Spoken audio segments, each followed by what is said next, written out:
व्यापारी राजा और तीर्थयात्री चैप्टर 9 अध्याय 9 व्यापारी राजा और तीर्थयात्री। बाजार में घूमती जागिनी अपने गांव के मेले के आस लगाए बैठी थी। स्टील के चमकदार बर्तन, रंग बिरंगी प्लास्टिक की बाल्टियां, शोख रंगों के फूलों के प्रिंटों वाला कपड़े, चाबी से चलने वाले मज़ेदार खिलौने उसे बहुत अच्छे लगते थे। इन चीज़ों को बेचने वाले दुकानदार बसों और ट्रकों पर आते थे और रात को अपना सामान समेटकर वापस चले जाते थे। जागिनी को हैरानी होती थी कि ये लोग हमेशा इस तरह क्यों घूमते रहते। उसकी माँ ने बताया कि वे लोग व्यापारी थे। वे चीज़ों को उन जगहों से खरीदते थे जहाँ ये बनाए जाते थे और फिर उन्हें मेलों में बेचते थे। व्यापार और व्यापारियों के बारे में जानकारी। अध्याय 8 में तुमने उत्तर के काले पॉलिश वाले बर्तन के बारे में पढ़ा है। ये खूबसूरत बर्तन, खास तौर से इनकी कटोरियाँ तथा थालियाँ, इस उपमहाद्वीप के अनेक पुरास्थलों से मिले हैं। सवाल उठता है कि इन जगहों पर ये बर्तन कैसे पहुँचे। ऐसे अनुमान लगाया जाता है कि जहाँ ये बनते थे वहाँ से व्यापारी इन्हें ले जाकर अलग अलग जगहों पर बेचते थे। दक्षिण भारत सोना, मसाले, खास तौर पर काली मिर्च तथा कीमती पत्थरों के लिए प्रसिद्ध था। काली मिर्च की रोमन साम्राज्य में इतना मांग थी कि इसे काले सोने के नाम से बुलाते थे। व्यापारी इन सामानों को समुद्री जहाज़ों और सड़कों के रास्ते रोम पहुंचाते थे। दक्षिण भारत में ऐसे अनेक रोमन सोने के सिक्के मिले हैं। इससे यह अंदाज़ लगाया जाता है कि उन दोनों रोम के साथ बहुत अच्छा व्यापार चल रहा था। क्या तुम बता सकती हो कि ये सिक्के भारत कैसे और क्यों पहुँचे होंगे? व्यापार से जुड़ी एक कविता। व्यापार के प्रमाण हमें संगम कविताओं में से मिलते हैं। नीचे लिखी कविता से पूर्व समुद्र तट पर स्थित पुहार पतन पर लाए जाने वाले माल का वर्णन मिलता है। समुद्री जहाज़ पर लाए गए तेज तर्रार घोड़े, गाड़ियों पर काली मिर्च की गठरियाँ, हिमालय से मिले रत्न और सोना, दक्षिण की पहाड़ियों से चंदन की लकड़ियाँ, दक्षिण सागर के मोती और पूर्वी सागर के मूंगे, गंगा और कावेरी की फसलें, श्रीलंका से आए खद्दान, म्यांमार के बने मिट्टी के बर्तन और दुर्लभ कीमती आयात। कविता उल्लिखित चीज़ों को एक सूची बनाओ। क्या तुम बता सकते हो कि इन चीज़ों का उपयोग किस लिए किया जाता होगा? व्यापारियों ने कई समुद्री रास्ते खोज निकाले। इनमें से कुछ समुद्र के किनारे चलते थे, कुछ अरब सागर और बंगाल की खाड़ी पार करते थे। नाविक मानसूनी हवा का फ़ायदा उठाकर अपनी यात्रा जल्दी पूरा कर लेते थे। वे अफ्रीका या अरब के पूर्वी तट से इस उपमहाद्वीप के पश्चिम तट पर पहुंचना चाहते थे तो दक्षिण पश्चिम मानसून के साथ चलना पसंद करते थे। इन लंबी यात्राओं के लिए मजबूत जहाज़ों का निर्माण किया जाता था। समुद्री तटों से लगे राज्य। इस उपमहाद्वीप के दक्षिण भाग में बड़ा तटीय प्रदेश है। इनमें से बहुत से पहाड़, पठार और नदी के मैदान और नदियों के मैदानी इलाके में कावेरी का मैदान सबसे उपजाऊ है। मैदानी इलाके तथा तटीय इलाके के सरदारों और राजाओं के पास धीरे धीरे काफ़ी संपत्ति और शक्ति हो गई। संगम कविताओं में मूवेंदार की चर्चा मिलती है। यह एक तमिल शब्द है जिसका अर्थ 3 मुखिया है। इसका प्रयोग 3 शासक परिवार के मुखिया के लिए किया गया। ये थे चोल, चेर तथा पांड्य, जो करीब 2300 साल पहले दक्षिण भारत में काफ़ी शक्तिशाली माने जाते थे। इन तीनों मुखियों को अपने 2-2 सत्ता केंद्र थे। इनमें से एक तटीय हिस्से और दूसरे अंदरूनी हिस्से में था। इस तरह केंद्रों में से 2 बहुत महत्वपूर्ण थे। एक चोलों का पतनपुहार या कावेरी पट्टिनम, दूसरा पांड्यों की राजधानी मदुरई। ये मुखिया लोग से नियमित कर के बजाय उपहारों की मांग करते थे। कभी कभी ये सैनिक अभियानों पर भी निकल पड़ते थे और आसपास के इलाकों में शुल्क वसूल कर लाते थे। इनमें से कुछ धन के अपने पास रख लेते थे, बाकी अपने समर्थक, नाते रिश्तेदारों, सिपाहियों तथा कवियों के बीच बांट देते थे। अनेक संगम कवियों ने उन मुखियाओं का प्रशंसा में कविताएं लिखी है जो उन्हें कीमती जवाहर, सोने, घोड़े, हाथी, रथ या सुंदर कपड़े दिया करते थे। इसके लगभग 2000 वर्ष के बाद पश्चिम भारत मानचित्र 7 पृष्ठ संख्या 105 में सातवाहन नामक राजवंश का प्रभाव बढ़ गया। सातवाहनों का सबसे प्रमुख राजा गौतमीपुत्र श्री सतकर्णी था। उसके बारे में हमें उसकी माँ गौतमी बालश्री द्वारा दान किए गए एक अभिलेख से पता चलता है। वह और अन्य सभी सातवाहन शासक दक्षिणापथ के स्वामी कहे जाते थे। दक्षिणापथ का शाब्दिक अर्थ दक्षिण की ओर जाने वाला रास्ता होता है। पूरे दक्षिणी क्षेत्र के लिए भी यही नाम प्रचलित था। श्री सतकर्णी ने पूर्वी, पश्चिमी तथा दक्षिणी तटों पर अपनी सेनाएं भेजी। क्या तुम बता सकती हो कि श्री सतकर्णी तटों पर नियंत्रण क्यों करना चाहता था? रेशम मार्ग की कहानी। कीमती चमकीले रंग और चिकनी मुलायम बनावट की वजह से रेशमी कपड़े अधिकांश समाज में बहुमूल्य माने जाते थे। रेशमी कपड़ा तैयार करना एक जटिल प्रक्रिया है। रेशम के कीड़े से कच्चा रेशम निकालकर सूत कतई होता है और फिर उससे कपड़ा बुना जाता है। रेशम बनाने की तकनीक का आविष्कार सबसे पहले चीन में करीब 7000 साल पहले हुआ। इस तकनीक को उन्होंने हजारों साल तक बाकी दुनिया से छुपाए रखा। पर चीन से पैदल, घोड़े या ऊँटों पर कुछ लोग दूर दूर के जगहों पर जाते थे और अपने साथ रेशमी कपड़े भी ले जाते थे। जिस रास्ते से ये लोग यात्रा करते थे वह रेशम मार्ग सिल्क रूट के नाम से प्रसिद्ध हो गया। कभी कभी चीन के शासक ईरान और पश्चिमी एशिया के शासकों को उपहार के तौर पर रेशमी कपड़े भेजते थे। यहाँ से रेशम के बारे में जानकारी और भी पश्चिम की ओर फैल गई। करीब 2000 साल पहले रोम के शासकों और धनी लोगों के बीच रेशमी कपड़े पहनना एक फैशन बन गया। इसकी कीमत बहुत ही ज़्यादा होती थी, क्योंकि चीन से इस लाने में दुर्गम पहाड़ी और रेगिस्तान रास्ते से होकर जाना पड़ता था। यही नहीं, रास्ते के आसपास रहने वाले लोग व्यापारी से यात्रा शुल्क भी मांगते थे। मानचित्र 6 पृष्ठ संख्या 76 से 77 को देखें। इसमें सिल्क रूट तथा उसकी शाखाओं को दिखाया गया है। कुछ शासक इसके बड़े बड़े हिस्सों पर अपना नियंत्रण करना चाहते थे, क्योंकि इस रास्ते पर यात्रा कर रहे व्यापारियों से उन्हें कर, शुल्क तथा तोहफे के जरिए लाभ मिलता था। इसके बदले ये शासक इन व्यापारियों को अपने राज्य से गुजरने वक्त लुटेरों के आक्रमण से सुरक्षा देते थे। सिल्क रूट पर नियंत्रण करने वाले शासकों के सबसे प्रसिद्ध कुषाण थे। करीब 2000 साल पहले मध्य एशिया तथा पश्चिमोत्तर भारत पर इनका प्रशासन था। पेशावर और मथुरा इनके दो मुख्य शक्तिशाली केंद्र थे। तक्षशिला भी इनके ही राज्य का हिस्सा था। इनके शासनकाल में ही सिल्क रूट की एक शाखा मध्य एशिया से होकर सिंधु नदी के मुहाने के पतनों की तक जाती थी। फिर यहाँ से जहाज़ों द्वारा रेशम पश्चिम की ओर रोमन साम्राज्य तक पहुँचता था। इस उपमहाद्वीप के सबसे पहले सोने के सिक्के जारी करने वाले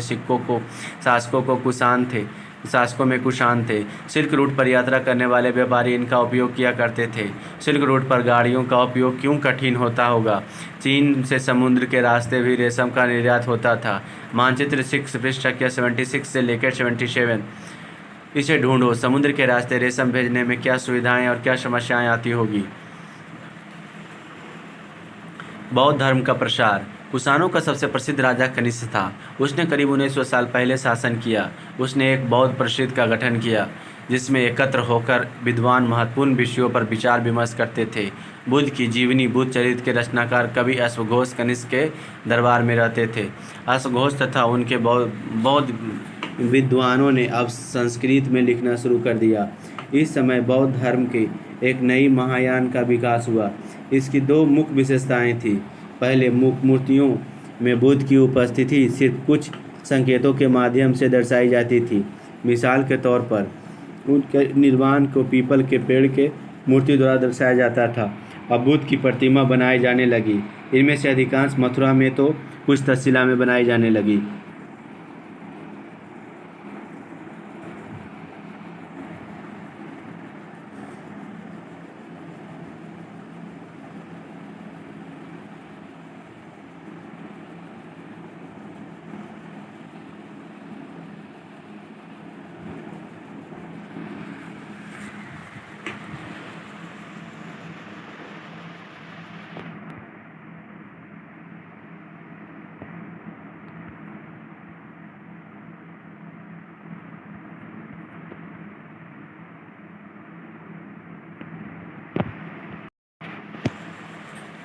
करना कि यहाँ से मिसाल के तौर पर उसकी निर्वाण प्राप्ति को पीपल के पेड़ के मूर्ति द्वारा दर्शाया जाता था। अब बुद्ध की प्रतिमाएं बनाई जाने लगी। इनमें से अधिकांश मथुरा में तो कुछ तक्षशिला में बनाई जाने लगी। दूसरी परिवर्तन बोधिसत्व में आस्था को लेकर आया।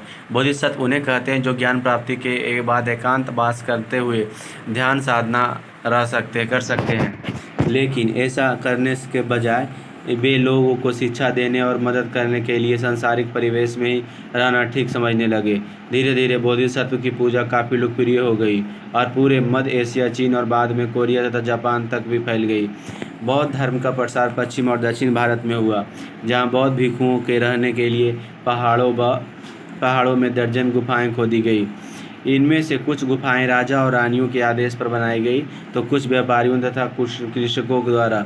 इनमें से ज़्यादातर गुफाएं पश्चिम घाट के दर्रे के पास बनाई गई। दक्कन के शहरों और तटों के समृद्ध बंदरगाहों और इन्हें जोड़ने वाले सड़कें भी इन्हीं दर्रों से होकर गुजरती थी। ऐसा लगता है कि यात्रा करने वाले व्यापारी इन गुफाओं वाले मठों में विश्राम के लिए रुकते थे। बौद्ध धर्म दक्षिण पूर्व की ओर श्रीलंका, म्यांमार, थाईलैंड तथा इंडोनेशिया सहित दक्षिण पूर्व एशिया के अन्य भागों में फैला। थेरवाद नामक बौद्ध धर्म का आरंभिक रूप इन क्षेत्रों में कहीं अधिक प्रचलित था। पृष्ठ 100 को एक बार फिर पढ़ो। क्या तुम बता सकती हो कि बौद्ध धर्म इन इलाकों में कैसे फैला होगा? तीर्थ यात्रा का जिज्ञासा। व्यापारी काफिलों में तथा जहाज़ों पर दूर दूर जाया करते थे। बहुत से तीर्थयात्री भी उनके साथ यात्रा पर निकल पड़ते थे। तीर्थयात्री वे स्त्री पुरुष होते थे जो प्रार्थना के लिए पवित्र स्थानों की यात्रा किया करते थे।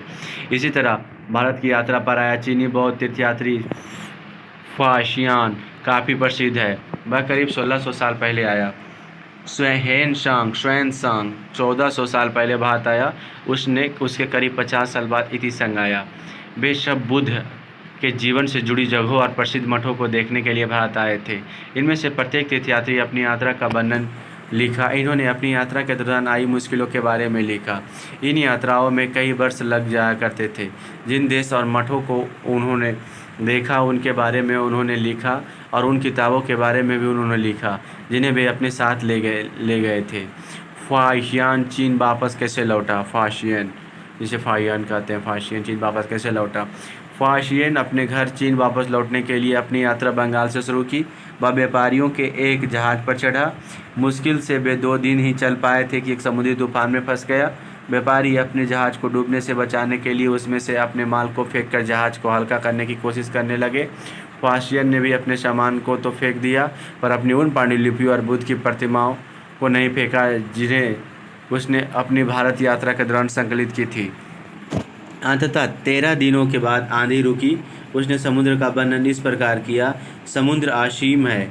सूर्य, चांद एवं तारे की गति को देखे बिना यह पता लगा पाना संभव है कि पूरब किधर है या पश्चिम किस दिशा में है। अगर बरसात और अंधेरा हो तो जहाज़ को हवा की रुख में ले जाने के अलावा और कोई चारा नहीं। जावा पहुंचने में उसे 90 दिन से भी ज़्यादा लगे। वहां वह 5 महीने के लिए रुका। इसके बाद दूसरे व्यापारी जहाज़ में चढ़कर वह चीन पहुंचा। फाशियान द्वारा तय किए गए रास्ते को ढूंढो। बताओ कि फाशियान अपनी पांडुलिपियों और मूर्तियों को क्यों नहीं फेंकना चाहता था। हेनसांग से xuanzang भूमार्ग उत्तर पश्चिम और मध्य एशिया से होकर चीन वापस लौटा। उसने सोने, चांदी और चंदन की लकड़ी की बनी बुद्ध की मूर्तियाँ और 600 से ज़्यादा पांडुलिपियाँ एकत्र की। इन्हें वह लगभग 20 घोड़ों पर लाद कर ले गया, पर इससे वह 50 पांडुलिपियाँ उस समय खो गई जब सिंधु नदी पार करते हुए उसका नाव उलट गई। अपने जीवन की बाकी हिस्सा उसने बची हुई पांडुलिपियों का संस्कृत से चीनी अनुवाद करने में लगा दिया। नालंदा शिक्षा एक विशिष्ट केंद्र। xuanzang तथा अन्य तीर्थयात्री ने उस समय के सबसे प्रसिद्ध बौद्ध विद्या केंद्र नालंदा, बिहार में अध्ययन किया। उसने नालंदा के बारे में इस प्रकार लिखा: यहाँ के शिक्षक योग्यता तथा बुद्धि के सबसे आगे है। बुद्ध के उपदेश का वह पूरी ईमानदारी से पालन करते हैं। मठ के नियम काफ़ी सख्त है जिन्हें सबको मानना पड़ता है।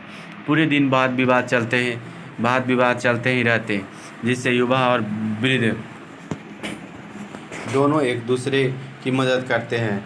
विभिन्न शहरों से विद्वान लोग अपने शंकाएँ दूर करने यहाँ आते हैं। नए आगंतुकों से पहले द्वारपाल ही कठिन प्रश्न पूछते हैं।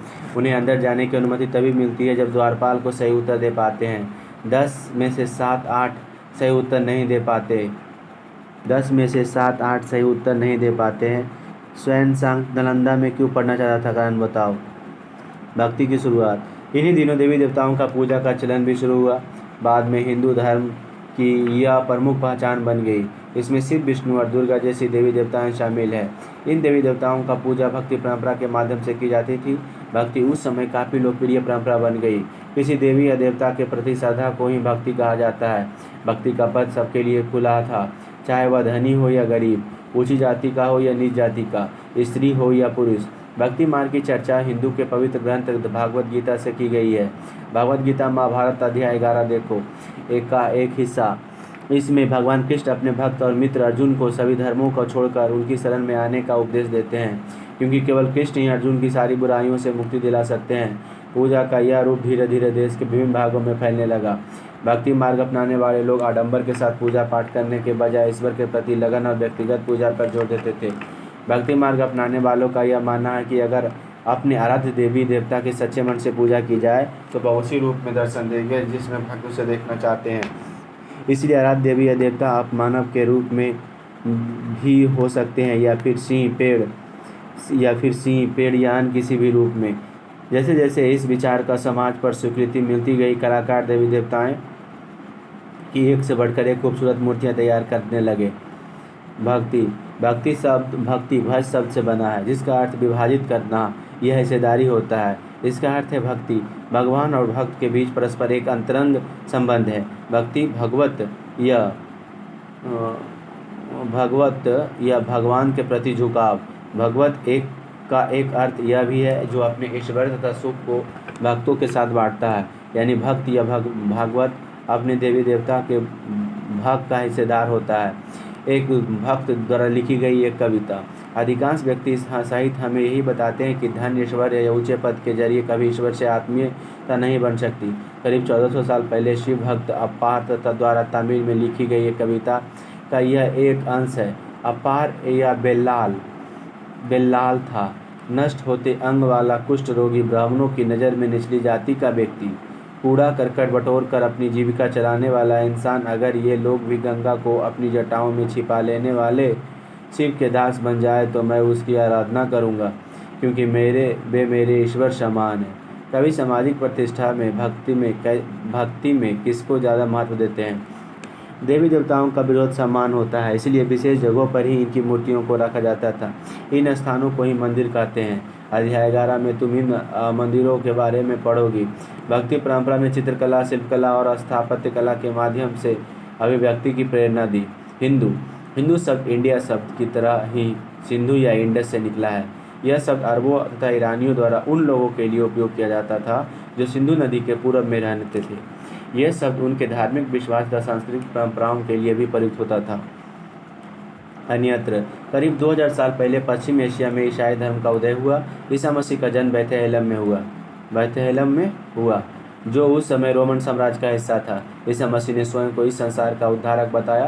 उन्होंने दूसरों को प्यार देने और उसी तरह दूसरे को विश्वास करने का उपदेश दिया, जिस तरह हर व्यक्ति दूसरे से प्यार और विश्वास की उम्मीद करता है। बाइबल में ईसा मसीह के उपदेश की बातें लिखी है। इसका एक अंश दिया गया है। धन्य वे लोग जो धर्म और न्याय के लिए भूखे प्यासे रहते हैं, उनकी कामनाएं पूरी होगी। जो दयालु हैं वे धन्य हैं, क्योंकि उन्हें दया मिलेगी। धन्य वे जो दिल से पवित्र हैं, क्योंकि वे ईश्वर के दर्शन कर सकेंगे। धन्य है वे जो शांति स्थापित करते हैं, वही ईश्वर की संतान कहलाएंगे।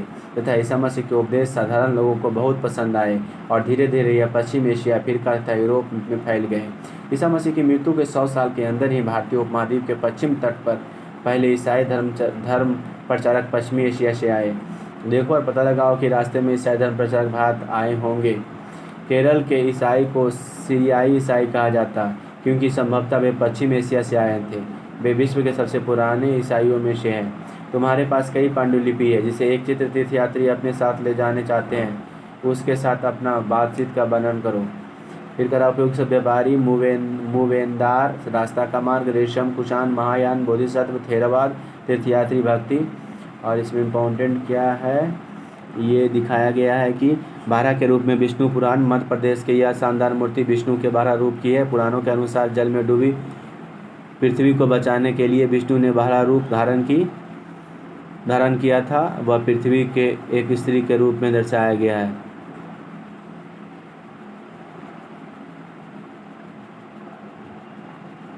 उसके बाद ये कारले की गुफा महाराष्ट्र में,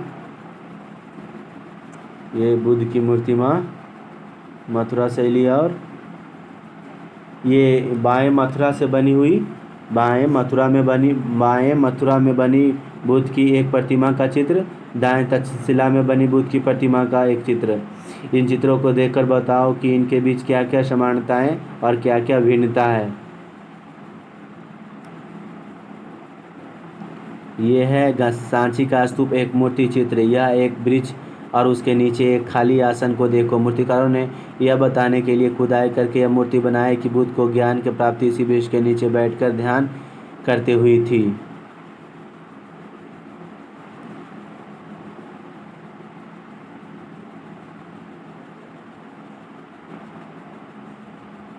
अध्याय 9 समाप्त होता है। अध्याय 10 नए साम्राज्य और राज्य। अरविंद अपने स्कूल में खेले जाने वाले नाटक में राजा की भूमिका अदा करने के लिए चुना गया। उसने सोचा था कि वह शाही वेशभूषा में मूंछों पर ताव देते हुए रूखले कागज में लिपटी तलवार को शान से पकड़कर चहलकदमी करेगा। जरा सोचो, उसे कितनी हैरानी हुई जब उसे बताया गया कि उसे बैठकर वीणा भी बजानी होगी और कविता पाठ भी करना होगा। एक संगीतज्ञ राजा कौन हो सकता है? अरविंद सोचने लगा। क्या बताती है प्रशस्तियाँ? दरअसल अरविंद गुप्त वंश के प्रसिद्ध राजा समुद्रगुप्त की भूमिका अदा करने जा रहा था। समुद्रगुप्त के बारे में हमें इलाहाबाद में अशोक स्तंभ पर खुदे एक लंबे अभिलेख से पता चलता है। इसकी रचना समुद्रगुप्त के दरबार में एक मंत्री रहे हरिसेन द्वारा एक काव्य के रूप में की गई थी। यह एक विशेष किस्म का अभिलेख है जिसे प्रशस्ति कहते हैं। यह एक संस्कृत शब्द है जिसका अर्थ प्रशंसा होता है। प्रशस्तियाँ लिखने का प्रचलन पहले भी था, जैसे तुमने अध्याय 9 में गौतमीपुत्र श्री सतकर्णी के प्रशस्ति के बारे में पढ़ा, परंतु गुप्त काल में इनकी महत्व और बढ़ गया। समुद्रगुप्त की प्रशस्ति। आओ देखें समुद्रगुप्त की प्रशस्ति हमें क्या बताती है। कवि ने इससे राजा की एक योद्धा के जीतने वाले राजा, विद्वान तथा उत्कृष्ट कवि के रूप में भरपूर प्रशंसा की। यहाँ तक कि उसे ईश्वर के बराबर बताया गया। प्रशस्ति में लंबे लंबे वाक्य दिए गए। यहाँ वैसे ही एक वाक्य का अंश दिया गया। योद्धा समुद्रगुप्त, जिनका शरीर युद्ध मैदान में कुठारों, कुल्हाड़ियों, तीर, भालों, बर्छों, तलवारों, लोहे के गदाओं, नुकीले तारों तथा अन्य सैकड़ों हथियारों से लगे घावों के दाग से भरे होने के कारण अत्यंत सुंदर दिखता है। यह वर्णन तुम्हें उस राजा के बारे में क्या बताता है? राजा किस प्रकार युद्ध लड़ते हैं? अगर तुम मानचित्र 7105 को गौर से देखो तो पाओगे कि एक क्षेत्र को हरे रंग से रंगा गया है। तुम्हें पूर्वी समुद्र तट के साथ साथ एक क्रम में लाल बिंदु दिखेंगे।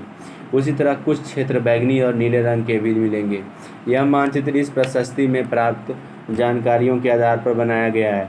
हरिसेन 4 विभिन्न प्रकार के राजाओं और उनके प्रति समुद्रगुप्त की नीतियों का वर्णन करते हैं। मानचित्र में हरे रंग का क्षेत्र आर्यावर्त के उन 9 शासकों का है जिन्हें समुद्रगुप्त ने हराकर उनके राज्यों को अपने साम्राज्य में मिला लिया। इसके बाद दक्षिणापथ के 12 शासक आते थे। इनमें से कुछ की राजधानियों को दिखाने के लिए मानचित्र पर लाल बिंदु दिए गए। इन सब ने हार जाने पर समुद्रगुप्त के सामने समर्पण किया था।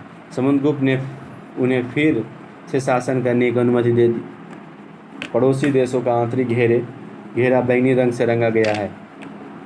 इसमें असम, तटीय बंगाल, नेपाल और उत्तर पश्चिम के कई गण या संघ अध्याय 5 याद करो आते थे। ये समुद्रगुप्त के लिए उपहार लाते थे, उनकी आज्ञाओं का पालन करते थे तथा उनके दरबार में उपस्थित हुआ करते थे। वह इलाके के शासक जिन्हें नीले रंग से रंगा गया संभवतः कुषाण तथा शक वंश के थे। इसमें श्रीलंका के शासक भी थे। इन्होंने समुद्रगुप्त की अधीनता स्वीकार की और अपनी पुत्रियों का विवाह उससे किया। मानचित्र के प्रयोग में इलाहाबाद का पुराना नाम उज्जैन तथा पाटलिपुत्रा पटना ढूंढो। यह गुप्त शासन के महत्वपूर्ण केंद्र थे। आर्यावर्त तथा दक्षिणापथ के राज्यों के साथ समुद्रगुप्त के व्यापार में क्या अंतर था? क्या इस अंतर के पीछे तुम्हें कोई कारण दिखाई देता है? वंशावली। अधिकांश प्रशस्तियाँ शासकों के पूर्वज के बारे में भी बताती है। यह प्रशस्तियाँ भी समुद्रगुप्त के पितामह यानी परदादा, दादा, पिता और माता के बारे में बताती है। उनकी मुँह कुमार देवी लिच्छवीगण के थी और पिता चंद्रगुप्त गुप्त वंश के पहले शासक थे जिन्होंने महाराजाधिराज जैसी बड़ी उपाधि धारण की। समुद्रगुप्त ने यह भी उपाधि धारण की। उनके दादा और परदादा का महाराजा के रूप में उल्लेख है। इससे यह आभास मिलता है कि धीरे धीरे इस वंश का महत्व बढ़ता गया। इन उपाधियों को महत्व के हिसाब से सजाओ। राजा, महाराजा, अधिराज, महाराज। समुद्रगुप्त के बारे में हमें उनके बारे में शासकों जैसे उनके बेटे चंद्रगुप्त द्वितीय की वंशावली, पूर्वजों की सूची से भी जानकारी मिलती है। उनके बारे में अभिलेख तथा सिक्कों से पता चलता है। उन्होंने पश्चिम भारत में सैन्य अभियान में अंतिम शासक को परास्त किया। बाद में ऐसा विश्वास किया जाने लगा कि उनका दरबार विद्वान से भरा था। इनमें से कुछ के बारे में जानकारी अध्याय 11 में मिलती है। हर्षवर्धन और हर्षचरित। जिस तरह गुप्त वंश के शासक के बारे में अभिलेखों तथा सिक्कों से पता चलता है, उसी तरह कुछ अन्य शासकों के बारे में उनकी जीवनी से पता चलता है। ऐसे ही एक राजा हर्षवर्धन थे, जिन्होंने करीब 1400 साल पहले शासन किया। उनके दरबारी कवि बाणभट्ट ने संस्कृत में उनकी जीवनी हर्षचरित लिखी। इसमें हर्षवर्धन की वंशावली देते हुए उनके राजा बनने तक का वर्णन है। चीनी तीर्थयात्री ष्वेन सांग, जिनके बारे में तुमने अध्याय 9 में पढ़ा, काफ़ी समय के लिए हर्ष के दरबार में रहे। उन्होंने वहाँ जो कुछ देखा उसका विस्तृत विवरण दिया। हर्ष अपने पिता के सबसे बड़े बेटे नहीं थे, पर अपने पिता और बड़े भाई की मृत्यु हो जाने पर थानेश्वर के राजा बने। उन्होंने बहनोई कन्नौज के शासक थे। जब बंगाल के शासक ने उन्हें मार डाला तो हर्ष ने कन्नौज को अपने अधीन कर लिया और बंगाल पर आक्रमण कर दिया। मगध तथा संभवतः बंगाल को भी जीत कर उन्हें पूर्व में जितनी सफलता मिली थी उतनी सफलता अन्य जगहों पर नहीं मिली। जब उन्होंने नर्मदा नदी को पार कर दक्कन की ओर आगे बढ़ने की कोशिश की, तब चालुक्य नरेश पुलकेशिन द्वितीय ने उन्हें रोक दिया। भारत का राजनीतिक मानचित्र देखो और सूची बनाओ कि जब हर्षवर्धन बंगाल तथा नर्मदा तक गए होंगे तो आज के किन किन राज्यों से गुजरे होंगे। पल्लव, चालुक्य और पुलकेशिन द्वितीय की प्रशस्तियाँ। इस काल में पल्लव और चालुक्य दक्षिण भारत में सबसे महत्वपूर्ण राजवंश थे।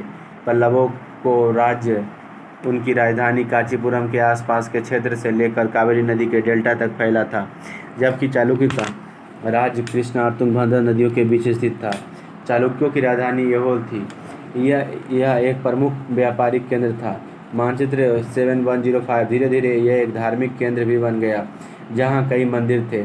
पल्लव और चालुक्य एक दूसरे की सीमाओं का अतिक्रमण करते थे। मुख्य रूप से राजधानी को निशाना बनाया जाता था, जो समृद्ध शहर थे। पुलकेशिन द्वितीय सबसे प्रसिद्ध चालुक्य राजा थे। उनके बारे में हमें उनके दरबारी कवि रवि कृति द्वारा रचित प्रशस्ति से पता चलता है। इससे उनके पूर्वज, खासतौर से पिछली 4 पीढ़ियों के बारे में बताया गया है। पुलकेशिन द्वितीय को अपने चाचा से यह राज्य मिला था। रवि कीर्ति के अनुसार उन्हें पूर्व तथा पश्चिम दोनों समुद्र तटीय इलाकों में अपने अभियान चलाए। उसके अतिरिक्त उन्होंने हर्ष को भी आगे बढ़ने से रोका। हर्ष का अर्थ आनंद होता है। कवि का कहना है कि इस पराजय के बाद हर्ष नहीं रहा। पुलकेशिन द्वितीय ने पल्लव राजा के ऊपर भी आक्रमण किया, जिसे कांचीपुरम की दीवार के पीछे शरण लेनी पड़ी। पर चालुक्य की विजय अल्पकालीन था। लड़ाई से दोनों वंश दुर्बल होते गए। पल्लवों और चालुक्यों को अंततः राष्ट्रकूट तथा चोल वंशों ने समाप्त कर दिया। उनके बारे में तुम कक्षा 7 में पढ़ोगे।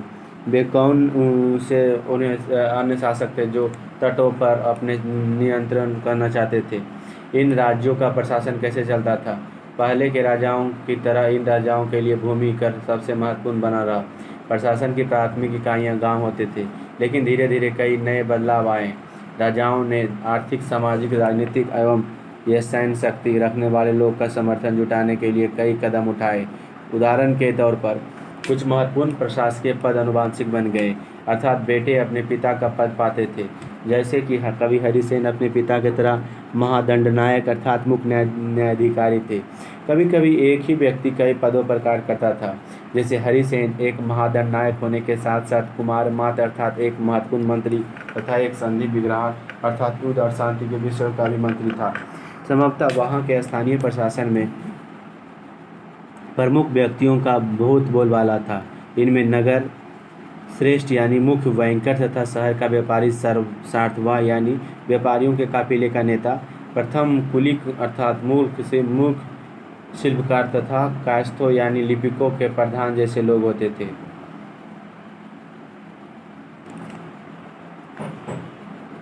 इस तरह नीतियों कुछ हद तक प्रभावशाली होती थी, पर समय के साथ साथ इनमें से कुछ व्यक्ति इतने अधिक शक्तिशाली हो जाते थे कि अपना स्वतंत्र राज्य स्थापित कर लेते थे। सोचकर बताओ कि अफसरों का पद अनुमानुषिक कर देने में क्या क्या फायदे और क्या क्या नुकसान हो सकते हैं। एक नए प्रकार की सेना। कुछ राजा अभी भी पुराने राजाओं की तरह सुसंगठित सेना रखते थे, जिनमें हाथी, रथ, घुड़सवार और पैदल सिपाही होते थे। पर इसके साथ साथ कुछ सेनानायक भी होते थे, जो आवश्यकता पड़ने पर राजा को सैनिक सहायता दिया करते थे। इन सेनानायकों को कोई नियमित वेतन नहीं दिया जाता था। बदले में इनमें से कुछ को भूमि दान दिया जाता था। दी गई भूमि से ये कर वसूलते थे, जिससे वे सेना तक घोड़े को देखभाल करते थे। साथ ही वे इससे युद्ध के लिए हथियार जुटाते थे। इस तरह के व्यक्ति सामंत कहलाते थे। जहाँ कहीं भी शासक दुर्बल होते थे, ये सामंत स्वतंत्र होने की कोशिश करते थे। दक्षिण के राजाओं में सभाएं। पल्लव के अभिलेख में कई स्थानीय सभाओं की चर्चा है। इनमें से एक था ब्राह्मण भूस्वामियों का संगठन, जिसे सभा कहते थे। ये सभाएं उप समितियों के जरिए सिंचाई, खेतीबाड़ी से जुड़े विभिन्न काम, सड़क निर्माण, स्थानीय मंदिरों का देखरेख आदि का काम करती थी। जिन इलाकों में भूस्वामी ब्राह्मण नहीं थे, वहाँ उर नामक ग्राम सभा के होने की बात कही गई है। नगरम व्यापारियों का एक संगठन का नाम था। संभवतः इन सभाओं पर धनी तथा शक्तिशाली भूस्वामियों और व्यापारियों का नियंत्रण था। इनमें से बहुत सी स्थानीय सभाएं शताब्दियों तक काम करती रही।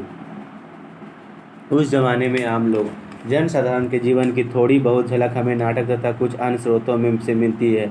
चलो इसके कुछ उदाहरण देखते हैं। कालिदास अपने नाटक में राज दरबार में जीवन के चित्रण के लिए प्रसिद्ध है। इन नाटकों में एक रोचक बात यह है कि राजा और अधिकांश ब्राह्मण को संस्कृत बोलते हुए दिखाया गया है, जबकि अन्य लोग तथा महिलाएं प्राकृत बोलते हुए दिखाए गए हैं। तो उनका सबसे प्रसिद्ध नाटक अभिज्ञान शकुंतलम दुष्यंत नामक एक राजा और शकुंतला नामक की एक युवती की प्रेम कहानी है। इस नाटक में एक गरीब मछुआरे के साथ राज कर्मचारियों के दुर्व्यवहार की बात कही गई है। एक मछुआरे को एक कीमती अंगूठी मिली।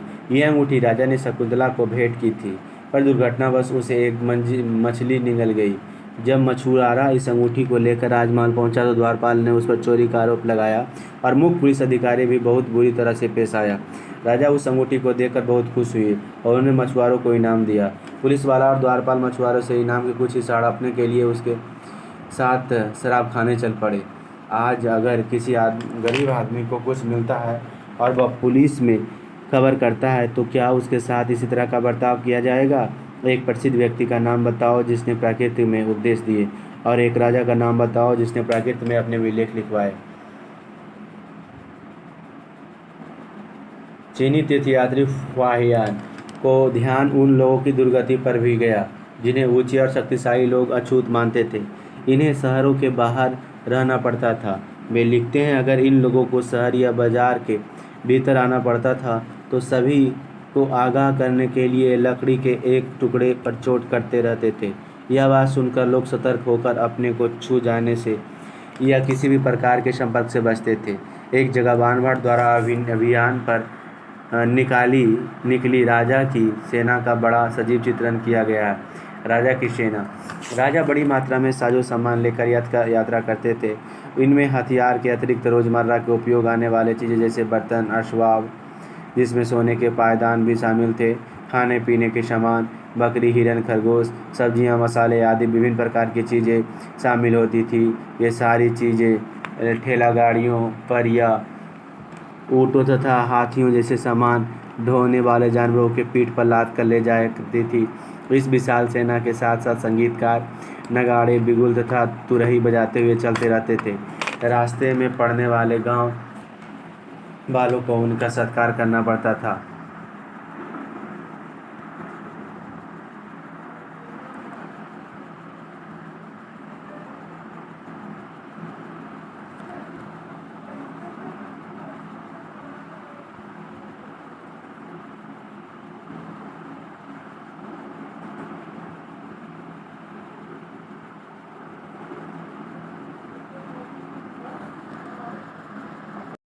फिर से देखते हैं। राजा की सेना। राजा बड़ी मात्रा में साजो सामान लेकर यात्रा करते थे। इनमें हथियार के अतिरिक्त रोजमर्रा के उपयोग में आने वाली चीज़ें जैसे बर्तन, असबाब, जिसमें सोने के पायदान भी शामिल थे, खाने पीने के सामान, बकरी, हिरन, खरगोश, सब्जियां, मसाले आदि विभिन्न प्रकार की चीज़ें शामिल होती थी। ये सारी चीज़ें ठेला गाड़ियों पर यह ऊँट तथा हाथियों जैसे सामान ढोने वाले जानवरों को पीठ पर लाद कर ले जाई जाती थी। इस विशाल सेना के साथ साथ संगीतकार नगाड़े, बिगुल तथा तुरही बजाते हुए चलते रहते थे। रास्ते में पड़ने वाले गांव वालों को उनका सत्कार करना पड़ता था। वे दही, गुड़ तथा फूल के उपहार लाते थे तथा जानवर को चारा भी देते थे। वे राजा से भी मिलना चाहते थे ताकि उनका शिकायत या कोई अनुरोध उनके सामने रख सके, पर यह सेनाएं अपने पीछे विनाश और विध्वंस की निशानी छोड़ जाती थी। अक्सर गांव वाले की झोपड़ियां हाथी कुचल डालते थे और व्यापारियों के काफिले में जूते बैल इस हलचल भरे माहौल से डरकर भाग खड़े होते थे। बाणभट्ट लिखते हैं कि पूरी दुनिया धूल के गर्त में डूब जाती थी। सेना के साथ ले जाई जाने वाली चीज़ों की सूची बनाओ। ग्रामवासी राजा के लिए क्या क्या लेकर आते थे? अन्यत्र मानचित्र 6 पृष्ठ संख्या 76 to 77 में अरब ढूंढो। मरुभूमि होते हुए सदियों से अरब यातायात का एक बड़ा केंद्र था। दरअसल अरब व्यापारी तथा नाविक ने भारत और यूरोप पृष्ठ संख्या 92 के बीच समुद्री व्यापार बढ़ाने में एक महत्वपूर्ण भूमिका निभाई थी। अरब में रहने वाले अन्य लोग में बेदुइन थे जो घुमक्कड़ काबिले होते थे। ये मुख्य रूप से ऊँट पर आश्रित होते थे क्योंकि यह एक ऐसा मजबूत जानवर है जो मरुभूमि में भी स्वस्थ रह सकता। लगभग 1400 साल पहले पैगंबर मुहम्मद ने अरब से इस्लाम नामक एक नए धर्म की शुरुआत की। ईसाई धर्म की तरह इस्लाम ने भी अल्लाह को सर्वोपरि माना। इसके बाद भी समान माना गया। यह इस्लाम धर्म के पवित्र ग्रंथ कुरान का एक अंश दिया गया। मुसलमान स्त्री और पुरुष के लिए विश्वास रखने वाले, स्त्रियों और पुरुषों के लिए भक्त, स्त्रियों और पुरुषों के लिए सच्चे, स्त्रियों और पुरुषों के लिए धैर्यवान और स्थिरमान, स्त्रियों और पुरुषों के लिए दान देने वाले, स्त्रियों और पुरुषों के लिए उपवास रखने वाले, स्त्रियों और पुरुषों के लिए अपनी पवित्रता बनाए रखने वाले, स्त्रियों और पुरुषों के लिए अल्लाह को हमेशा याद करने वाले, स्त्रियों और पुरुषों के लिए अल्लाह के इन सब के लिए क्षमा और पुरस्कार रखा। अगले 100 साल के दौरान इस्लाम उत्तरी अफ्रीका, स्पेन, ईरान और भारत में फैल गया। अरब नाविक जो इस उपमहाद्वीप के तटीय बस्तियों से पहले से ही परिचित थे, अब अपने साथ इस नए धर्म को भी ले गए। अरब के सिपाहियों ने करीब 1300 साल पहले सिंध, आज पाकिस्तान, को जीत लिया था। मानचित्र 6 में उन रास्तों को ढूंढो जिसमें नाविक तथा सिपाही एक उपमहाद्वीप में आए होंगे। प्रायः आर्यभट्ट, दक्षिणापथ, वंशावली, आनुवांशिक प्राधिकारी, सामंत, सभा, नरगम। तो अध्याय 10 समाप्त होता है।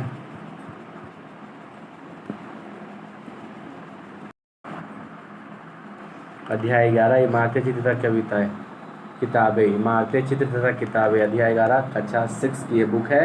अध्याय 11 इमारतें, चित्र तथा किताबें। मरुत्समी और लौह स्तंभ। मरुत्समी आज बहुत खुश था। पहिएदार कुर्सी में बिठाकर उसका भाई उसे कुतुब मीनार दिखाता हुआ प्रसिद्ध लौह स्तंभ के सामने ले आया। धूल भरे पथरीले रास्ते से रैंप के सहारे यहाँ तक आना काफ़ी मुश्किल था। अपने इस अनुभव को मरुत्समी कभी नहीं भूल पाएगा। धातु विज्ञान। प्राचीन भारतीय धातु वैज्ञानिक ने विश्व धातु विज्ञान के क्षेत्र में प्रमुख योगदान दिया। पुरातात्विक खुदाई ने यह दर्शाया कि हड़प्पावासी कुशल शिल्पी थे और उन्हें तांबे के धातु कर्म, धातु शोधन की जानकारी थी। उन्होंने तांबे और टीन को मिलाकर कांसा भी बनाया था। जहाँ हड़प्पावासी कांस्य युग से जुड़े थे, वहीं उनके उत्तराधिकारी लौह युग से समृद्ध थे। भारत अत्यंत विकसित किस्म से के लोहे का निर्माण करता था। खाटा लोहा, पिटवा लोहा और ढलवा लोहा। लौह स्तंभ। महरौली दिल्ली में कुतुब मीनार के परिसर में खड़ा यह लौह स्तंभ भारतीय शिल्पकारों की कुशलता का एक अद्भुत उदाहरण है। इसकी ऊंचाई 7.2 मीटर है, वजन 3 टन से भी ज़्यादा है। इसका निर्माण लगभग 1500 साल पहले हुआ। इसके बनने के समय की जानकारी हमें इस पर खुदे अभिलेख से मिलती है। इसमें चंद्र नाम का एक शासक का जिक्र है जो संभवतः गुप्त वंश अध्याय 10 के थे। आश्चर्य की यह बात है कि इतने वर्षों बाद भी इसमें जंग नहीं लगा। ईंटें और पत्थरों की इमारत। हमारे शिल्पकारों